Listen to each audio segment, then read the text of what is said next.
from the 25. Roethlisberger pulls it back, throws, has Juju Smith-Schuster. What a start to the night. One play, bang, touchdown Steelers.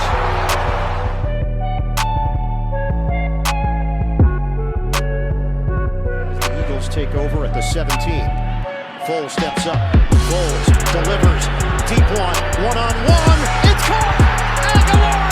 Bye-bye. Touchdown. Eagles.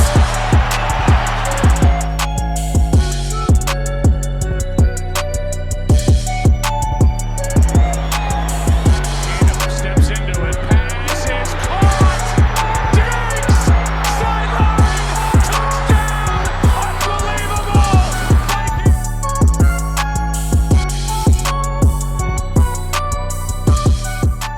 All right, everybody, what's going on? Welcome to another episode of the Heated Sports Podcast. Again, my name's Justin. Across from me, we have Kevin, and we're just going to kind of get right into it here once again. So some off-the-field topics to discuss first, and then we're going to analyze some stuff that happened this past week in Week 3, and then start looking ahead to Week 4 here coming up this weekend.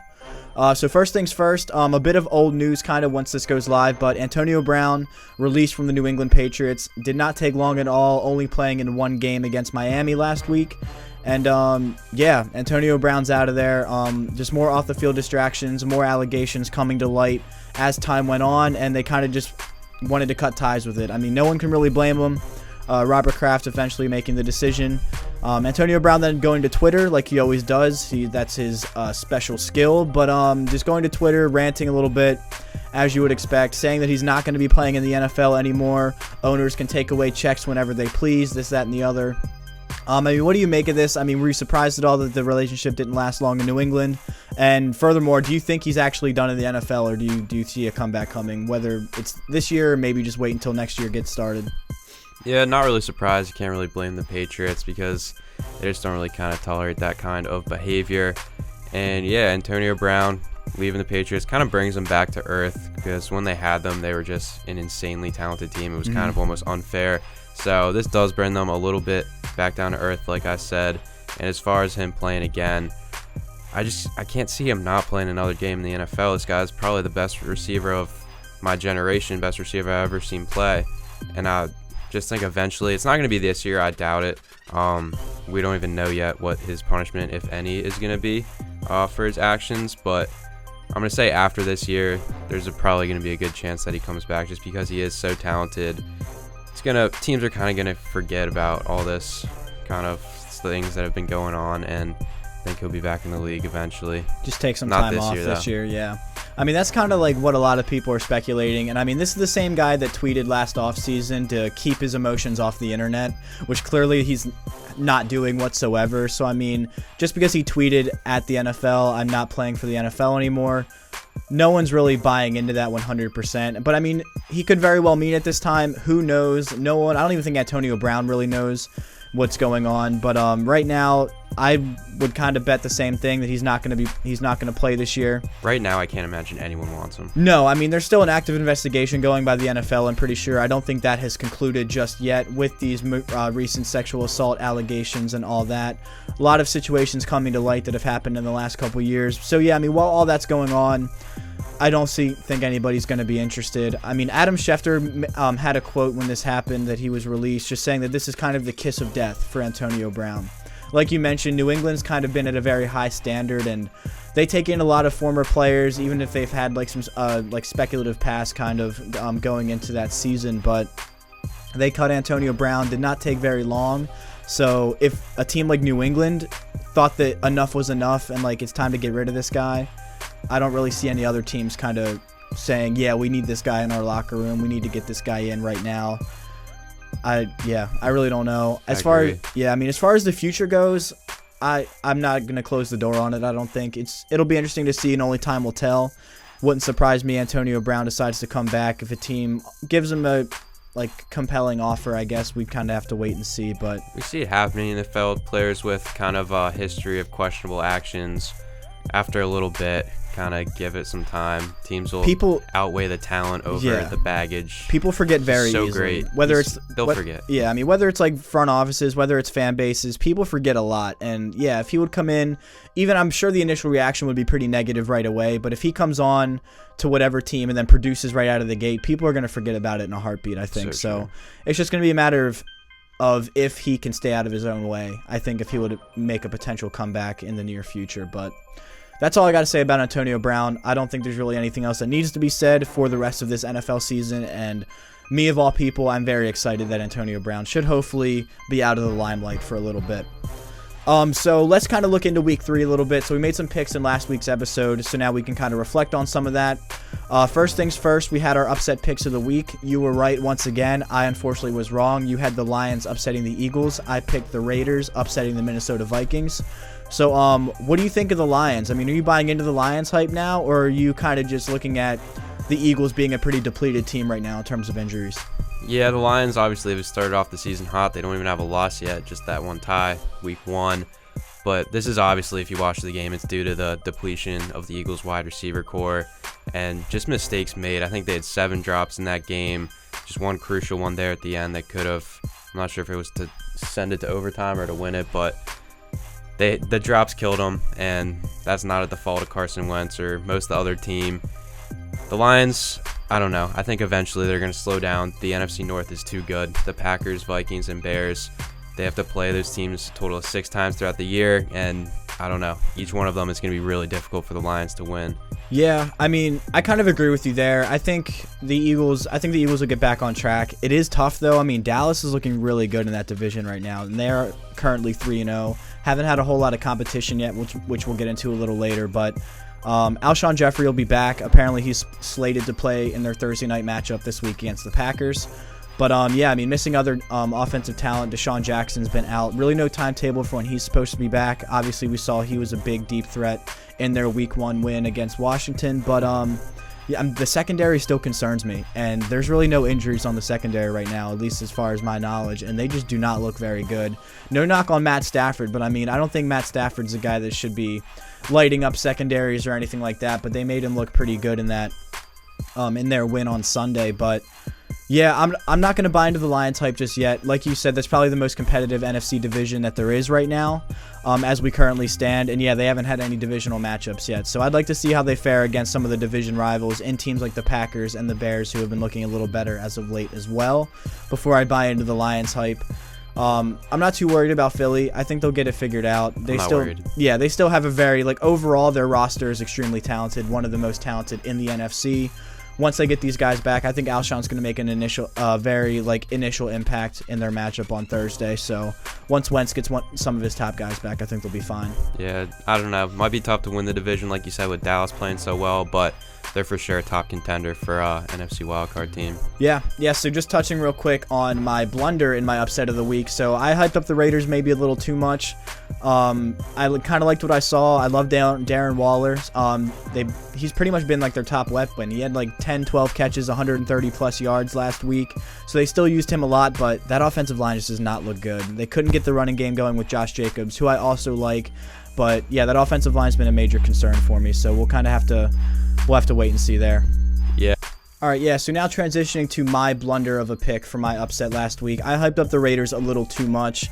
I like some of the pieces the Raiders have. Like, I like Darren Waller, who had 130 plus yards last week. I like their running back in Josh Jacobs, but that offensive line just looks very bad. And Derek Carr's been inconsistent, which Derek Carr was an MVP candidate a few years ago, so he's kind of struggling to turn it around. He has some weapons. I'm not going to say he has amazing weapons, but Terrell Williams has definitely stepped up a little bit since Antonio Brown left Oakland.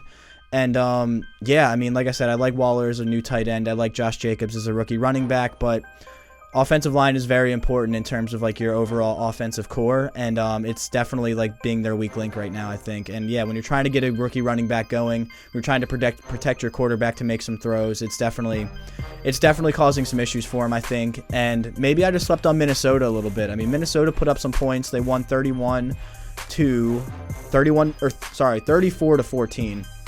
And, yeah, I mean, Dalvin Cook's legit. He's still just running all over everybody. And Kirk Cousins didn't play too bad. I mean, we were knocking on Kirk Cousins the last couple weeks, but he didn't play too bad. He had a nice touchdown to Adam Thielen to start off the game and kind of just started rolling from there. So, I mean, what do you make? I mean, do you think the Vikings are for real? Another team out of that division of the NFC. I mean, do you think they can compete with teams like the Bears and the Packers once they get those matchups going? Vikings, as long as they have Kirk Cousins, as far as I'm concerned, they're going to be middle of the pack. Yeah. They're not ever going to reach that kind of elite team threshold. But I didn't blame you, honestly, for the Oakland over Vikings. I didn't think it was a bad pick. Thought the Raiders had potential up until this last week. Just watching that game, I realized, like, yep, it's the same Raiders. We're not going to get anything special this year. Not yet. Not there. They looked awful. The Vikings, they've looked good all 3 weeks they've played, offensively, mostly in the run game, and then defensively as well. So I do think they're going to be one of the better teams in the NFC, but when it comes to competing with some of those other top teams, they're just, with Kirk Cousins, they're not going to get the job done. Yeah. Because it's tough. I mean, yes, they've been running the ball a lot, and it's been working, but we saw last week, if you go down, like they went down against, I think Green Bay it was in week 2, and that's when the Kirk Cousins play just started looking terrible. Like, if you're forcing the ball in Kirk Cousins' hands, it's clearly not working. But if you get the running game going early, get off to a nice lead like they did last week with Dalvin Cook, then Kirk Cousins is making some throws. He's a little more comfortable, it seems like. A lot more laid-back style of offense, running the ball a lot more. But, yeah, if you're down by a couple possessions early, you really can't do that and expect to win the football game. So it's definitely an interesting situation. We'll have to see. I agree with you. I think there are only chances if Kirk Cousins kind of steps it up, becomes that quarterback he was in Washington. Because I liked him in Washington. I mean, he seemed like a legitimate starting quarterback, putting up some pretty good numbers there. But, yeah, I mean, the last year and a half since he's been in Minnesota, it hasn't really looked that great so far. Quick question. Trubisky or Kirk Cousins, who would you rather take? Ooh, give me Trubisky with the upside. I mean, I still think, even though we haven't really seen it just yet, I think Trubisky has a shot to take that next step and be pretty good. Kirk Cousins, I think we've already seen the best of Kirk Cousins, and I like the upside of Trubisky, I think, versus what we've already seen from Kirk Cousins. I'd take Trubisky too, especially since this last game against the Redskins. I think he threw 3 touchdowns. And his mobility, something that we haven't seen come into play this year yet, but he's got legs and he'll run. He's not afraid to. Yeah, I mean, that's an interesting comparison. I mean, let's put it this way. If you asked me before this year started, because I think Kirk Cousins has taken a big step down since this year started. He still played pretty good last year. I'd maybe look to Kirk Cousins a little bit, but just after seeing these first couple weeks from Cousins, I like the upside with Trubisky, like I already kind of touched on. So yeah, it's close though. Yeah, no, I mean, that's kind of like that middle, like I'd say like average quarterback like tier right there, I think. So yeah. I like Trubisky. He's only been in the league a couple years. I think people forget throwing into that starting role right away. But yeah, I'm excited to see what he can do and hopefully get this Bears team going this season. So I'm trying to figure out what game I want to touch on next. I mean, let's transition and talk about your Ravens a little bit because they hung with the Kansas City Chiefs a little bit. That was our game of the week kind of going into week 3. Game in Arrowhead, and the Ravens kind of hung around. I mean, giving the ball to Mark Ingram in the red zone, definitely a nice addition to the Ravens squad this year. But what was your takeaway? I mean, were you excited they kind of kept it close? Lamar Jackson definitely still made some plays, looked pretty good. It's just kind of tough to compete with Mahomes in that offense. I mean, both defenses giving up some points. It was 33-28 when it was all said and done. So I'm a little worried about the offense. Or, I mean, do you think you guys contained Mahomes better than most, I guess I should say? No, I wouldn't say so. We need to do better at that defensive-wise in containing Mahomes. But as far as the game goes, I'm still as happy about the Ravens as I was while we were undefeated. I think we did really well. It's pretty much what I was expecting as far as the game would go. Kind of keeping up with them most of the time. But then just eventually losing in the end. Yeah, no, I mean, I don't think there's really any cause for concerns. I mean, I definitely think the defense could have performed a little better. I mean, that's tough to say when you're going up against that type of Chiefs offense, but not having Damian Williams, not having Tyreek Hill, the Chiefs offense definitely has some vulnerabilities, but it's kind of clear that when Patrick Mahomes is taking the snaps, it's really you can throw anybody out there and they're gonna get some points on the board. So the big thing that I took away from that game was just the coaching. It just seemed a little bit off to me from the Ravens side of things. Just right out of the gate, Harbaugh was going on it for 4th downs. He was going for electing to not kick field goals and try to get touchdowns. And then the running game, they didn't really lean on until later in the game. They should have just from right out of the gate. Should try to get it going early. Mark Ingram and Gus Edwards were both having extreme success against the Chiefs' run defense, but we didn't see it until later in the game when it was almost too late for that. Yeah. So I think a more well-coached game, starting that run game earlier, just being a little bit more smart, could have had a different outcome. But yeah. See, now this might just be me as a Steelers fan because I haven't been a Tomlin fan in a while, but I love the aggressive coaching style. Like, give me Doug Peterson every day of the week. I've been watching a lot of Eagles games. A lot of my friends are diehard Philly fans. Been watching a lot of Doug Peterson, and I would trade Doug Peterson for Mike Tomlin in a heartbeat. Just him and that coaching style, just the guts to go for it on fourth down more times than not. I love that type of coaching. I mean, when you're playing a team like the Chiefs, you really can't settle for field goals early in the game because, I mean, more times than not, it's going to come back to bite you. But overall, I think it was a great matchup. I still think the Ravens are legit. They've been playing very well. It wasn't a blowout by any means, so like you said, I really wouldn't have any concerns for the Ravens going forward. I think right now it's their division to lose in the AFC North because I want to transition to the Cleveland Browns. I'm just going to get right to it. Are you buying into the Baker Mayfield is overrated movement that is happening after their Sunday night loss to the Rams? I am. Yeah. Yeah. A little bit. I'm just gonna say, yeah, I think he is overrated at this point in his career. We haven't seen him done much. You can see a lot of the stats that he has. The teams that he's played and won against weren't good teams. Yeah. And when it comes to playing the good teams, he doesn't step up. It's early in his career. His offensive line is bad. The coaching in Cleveland has definitely been questionable. So, as of so far in his career, he's for sure overrated, but yeah, he has so much potential, and I think eventually he is going to turn out to be a great quarterback. He'll figure it out. I mean, I don't know. I think he could be overrated, but it's not his fault. I think a lot of people I think it's unnecessarily high expectations for Cleveland this year, and I've been saying this for months now.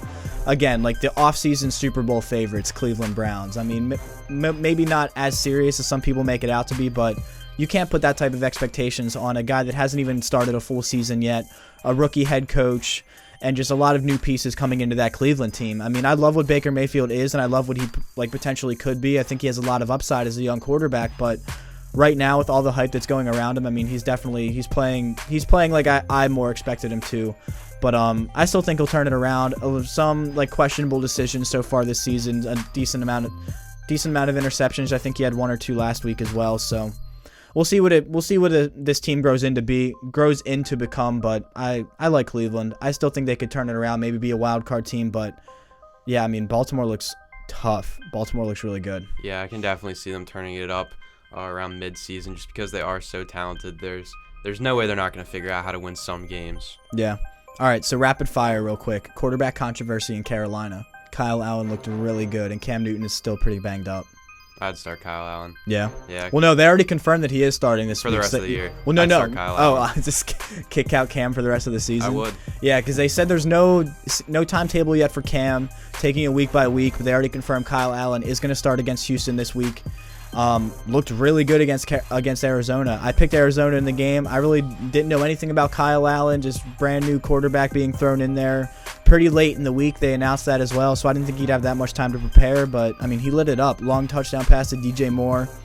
And, yeah, just kind of rolling with Christian McCaffrey on that offense, too. They look really good. Yeah, not going to lie, I've never heard of Kyle Allen before he was announced to be the starter.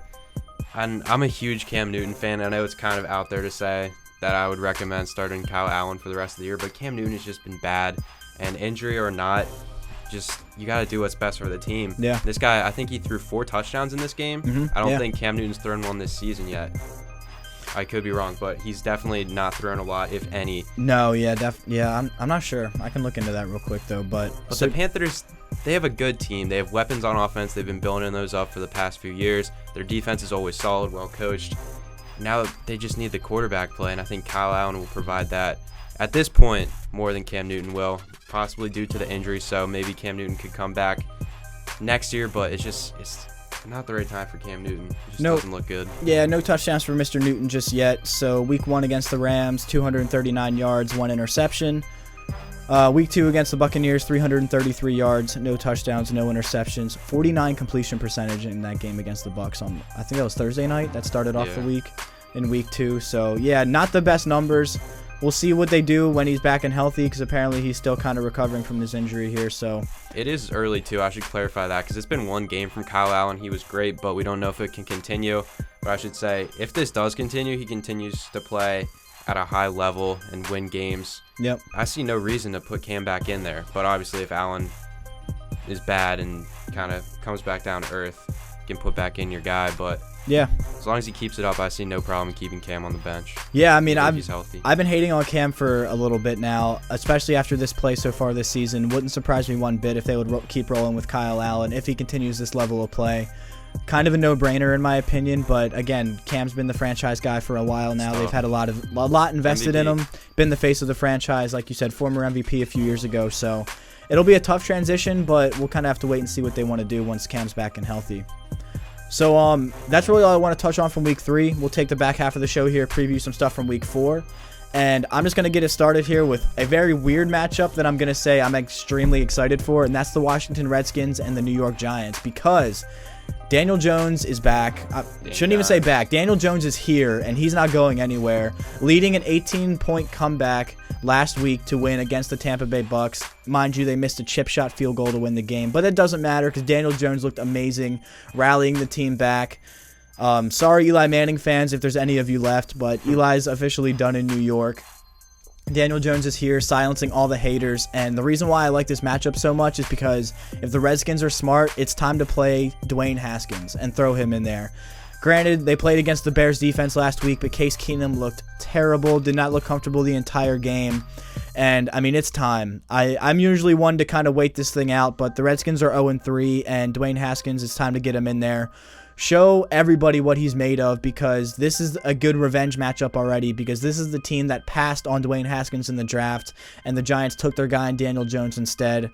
Visibly so, Dwayne Haskins was not thrilled. Not really. I mean, he was thrilled about the Redskins. It's not that he was thrilled about who drafted him, but he definitely felt that he should have been drafted a lot higher instead of where the Redskins ended up taking him. So a nice revenge game, get Dwayne Haskins going early. I'm sure he wants the ball in this matchup. It'll kind of just depend on if the Redskins want to give it to him. But I was pushing for Dwayne Haskins to go in the game on Monday after Case Keenum threw like his second interception.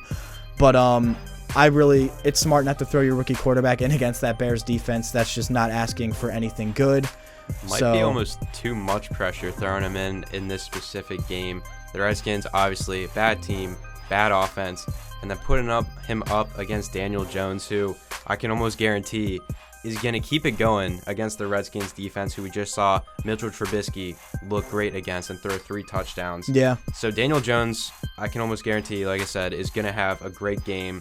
So that's a lot of pressure for Haskins. He's going to feel like he needs to be playing at that level that Daniel Jones is right now. I don't know if he will be able to.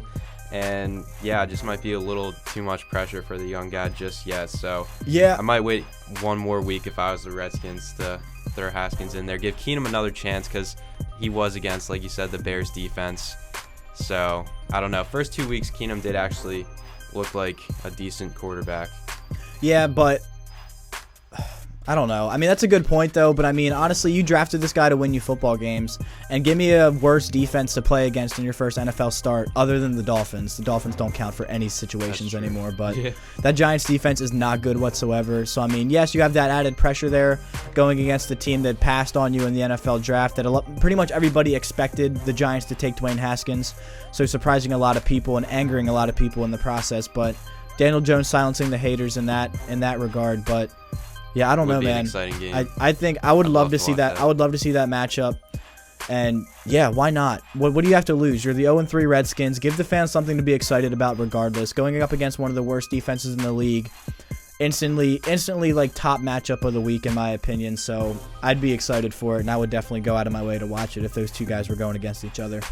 Yeah, couldn't agree more. I want to see Daniel Jones play again. Yeah. I'm so excited about this guy. I doubted him so much. I love it. See, I didn't even doubt him that much. did. Like, my biggest doubt was like why the Giants took him there, because they had so much draft capital that they could have worked some stuff around and either waited a little bit, because they had a pick at 13, but they took him at 6 anyway.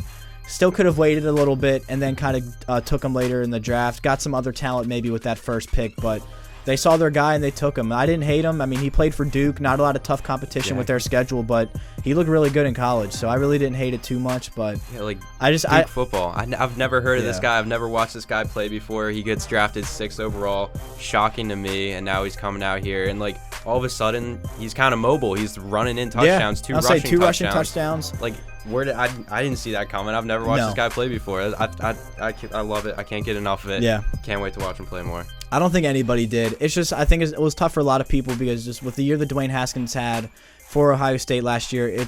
It blew my mind that they passed on him and took Daniel Jones instead. But yeah, more power to him. I mean, he silenced the haters up in one game, and a lot of the Giants fans that were breaking TVs and screaming at burning jerseys and just screaming at the top of their lungs. I mean, it's time to maybe apologize, because this guy's going to be the face of the franchise for a while, and I'm excited. Complete 180. Yeah. New York fans love him.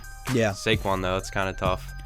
It's going to be without him for a while. I'll say Saquon's out, so I mean, they're definitely going to be looking at Daniel Jones now for at least the next 4 to 8 weeks. They said it might be more on like the top end of that injury range, so maybe more 6 to 8 weeks, but the Giants really weren't going anywhere this year anyway, so still you get to see what your quarterback's going to look, your quarterback of the future is going to look like, and just kind of roll with who you have right now. That's really all I can say there.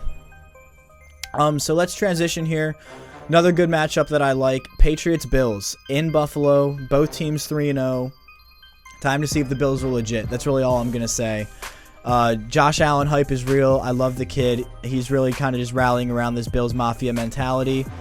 Going to be a tough task with New England coming to town, though, but I mean, I'm still excited. I mean, the Bills and the Bills Mafia is just amazing to watch, especially now that they're 3-0. They're winning football games. I mean, what do you think? Do the Bills stand a chance at all in Buffalo for this one? Or, I mean, I don't know. Is New England just going to take away all the hope that Buffalo had? Bills are one of maybe even the most surprising teams so far in the NFL season. I love Josh Allen. I love the way the Bills play. Frank Gore still going strong.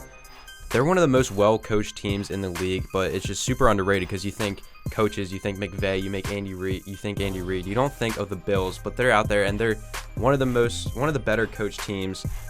Having said that, they're going to get steamrolled by the Patriots. It's not going to be close. Josh Allen is not going to be able to do almost anything against this defense, and Patriots are just going to cruise their way to another victory. Sorry, Bills. This New England team, I think, is close. All right, it's a guaranteed AFC Championship berth. I think that even though the Ravens have surprised me as like a threat in the AFC, I think it's them and Chiefs guaranteed to be in the AFC Championship. Yeah. But this is the best Patriots defense that Brady and Belichick have had.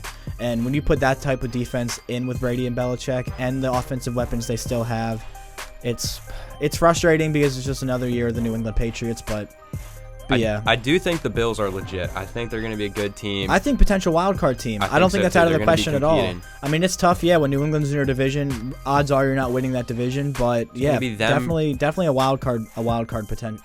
They definitely have wild card potential for sure. To me, it's probably going to be them, Browns, Colts, Chargers competing for that last spot, but like I said, really well coached. I think Josh Allen is going to have a good year. Just no chance against the Patriots, though. Yeah. All right, so real quick before we get into our upsets of the week to wrap it up, another matchup, I'm trying to look for it now because I had some stuff. Saints-Cowboys? Yeah, I was going to talk about the Saints-Cowboys, but no. I mean, honestly, screw it. Why not? I mean, I like Dallas in this game. I mean, I really wasn't going to talk about it too much. I don't think the Saints are really that legit. I mean, they did kind of upset Seattle in Seattle, but that was impressive. Yeah, I mean, they put up some points still, but I mean, I think Dallas is legit. I mean, I'm probably going to pick them to win this game, even though it's in New Orleans. I don't think Teddy Bridgewater is really going to put the offense on his back. I mean, they relied on the running game a lot last week, if I'm not mistaken. So, I mean, it's going to be tough it's going to be tough to put the ball in Teddy Bridgewater's hands to come back. The Saints defense has been lackluster so far this season. Dak and Zeke are looking amazing. Amari Cooper is still deserving his payday, or proving that he deserves his payday. And that's really all I have to say. That's where I really didn't want to talk about it too much. But I mean, what are your takes? I mean, I completely agree with you. Sticking with Dallas. All right, sorry about that, guys. So we had some technical difficulties there, but we're back. So take the floor. I mean, I really didn't have too much to say. I like Dallas in this matchup on Sunday night, but what do you think? Yeah, I agree with pretty much everything you said. It's just kind of a mismatch here. Cowboys have the better defense, and I think with Dak Prescott over Teddy Bridgewater, they have the better offense as well. It's going to be close, probably, maybe even high scoring, because we've seen both these offenses have success early in the year, but Cowboys are just too good right now, and Saints without Breeze, just not the same team. Okay, so real quick, so the matchup I was looking for that I lost track of is the Thursday night matchup, actually. So Philly at Lambeau to take on the Green Bay Packers. Both in my opinion, two lackluster offenses. I don't think the Packers' offense have been performing up to standard with Aaron Rodgers and Davante Adams kind of performing below average so far this season. But again, like we already mentioned, a banged-up Eagles team right now with the offensive line. Like we said, Alshon Jeffrey is slated to play in this matchup. Not sure what percent health-wise he's going to be at, but he's still expected to play. But what do you like? What do you like in this matchup for Lambeau, or in Lambeau for the Packers and Eagles? Yeah, at home, that's big for the Packers. I think their defense is going to play well here, and it does hurt the Eagles. They still have their receivers recovering. I really like this matchup. I've been looking forward to this for a couple weeks now to watch on Thursday night. Looking at it now, I think the Packers are going to win. Yeah. I think this could be the week Aaron Rodgers gets back to himself, because so far this season, if you look at his stats, he's been average at best, honestly. He's not been great at all. Like you said, Davante Adams, just because of Aaron Rodgers pretty much being not great, has also not been great. Their running game's kind of all over the place. One time it's Aaron Jones, the next it's Jamal Williams. But I think the Packers' offense gets on track finally, and their defense will. Yeah, I'll say the defense is what surprised a lot of people. But, I mean, that primetime matchup in Lambeau, that's like pretty substantial home field advantage, in my opinion. Tough game for the Eagles. Lambeau Field is a very tough environment to play in, especially, yeah, like I said, that primetime slot. Fans are going to be going crazy. So I like Green Bay in that matchup as well. So to close out here real quick, we only have a couple minutes until I want to cut this thing off. Upsets of the week. We kind of have been doing this every single week now. You're 2-0, I'm 1-1, so I got to get back on track and try to keep up with you here. So who do you like this week? I'll give you the floor first. Go ahead. All right, yeah, going to keep it rolling here because this is an upset I feel really good about. It's going to be the Panthers over the Texans. The Texans are one of the top teams in the AFC South. Really riding the Kyle Allen hype train. Really riding the Kyle train. Yep. The Texans are one of the top teams. They just coming off a big win against the Chargers. But I think the Panthers, I don't know where this game is, but I think the Panthers slow the Texans down a little bit here. They come out with a victory. Kyle Allen's second start and second win. Like I said, their offense, they got weapons, and now that they have a quarterback that can hopefully use them correctly and keep things going. Get them the ball and not sail it over their heads every throw. Yeah, Panthers got potential, and Texans we've kind of seen being an up and down team so far this year. So yeah, I feel really good about the Panthers stealing one here. Man, I like that one. Like, that's not really one that I was focused on, but I'm kind of having a tough time picking games here. I want to say Gardner Minshew beats the Broncos, but I don't even think that's really an upset, or I wouldn't consider that an upset, really. Denver's average at best. I don't think that's really I think that's an even matchup, I would say. I don't really think that's like a bold upset pick or anything like that. You know what? Screw it. I'm buying the Raiders hype one more time. Give me the Raiders over the Colts in Indianapolis. If they lose and disappoint me, this is the last time I'm ever going to hype up the Raiders, but I still like their pieces. If the offensive line can just put it together for even like most of the game, like this Raiders offense can score some points. The Colts have been looking great. Jacoby Brissett and Marlon Mack are looking very good, but T.Y.'s banged up. Not sure what his status is going to be for Sunday. So right now, just give me the Raiders. I kind of had some trouble picking some of the matchups. A lot of even matchups in my opinion. Yeah. Or if they're uneven, like Dolphins, Chargers, Bills, Patriots, Buccaneers, Rams, I'm not picking any of those upsets because they're simply just not going to happen. So yeah, give me the Raiders over the Colts in Indianapolis. Wow, that was a tough one. Yeah, screw it. I like it. It's out there. Definitely, that'd be a major upset because the Colts are looking great. So yeah, we'll see. Yeah, I mean, that's really all I got. I mean, give me the Raiders one more time. If they disappoint me, I'm not betting on them ever again. Have that officially stated now, so I'm not going to back on that. And yeah, I mean, that's really all I got. You got anything else to say to wrap up the show here? Previewing week 4 now. Jeez, seasons are going to be like a quarter of the way over soon. That's insane. It's nuts. Very disappointing, but yeah, you got anything else? No. Nothing? Nope, just excited to watch all the young quarterbacks. Yeah. Keep it going. I'll say it's going to be awesome. I'm telling you right now, preview Dwayne Haskins, Daniel Jones. It's going to happen. If the Redskins know what they're doing, time to throw them in there. I'd be excited to watch it for sure. But yeah, so like we said, this is where we're going to close it out. Thank you guys for sticking with us for another episode. As usual, in the description, Heated Sports website, www.heatedsports.com. We have several articles and updated NFL power rankings going out every single week. So the link to the website and the power rankings will be below, as well as our social media handles for Twitter and Instagram at @HeatedSports_. Make sure you give those a follow, and then you can be updated on everything that we're dropping throughout the week. Yeah, that's all we got. Thank you guys so much for tuning in. We'll see you next week. See you guys.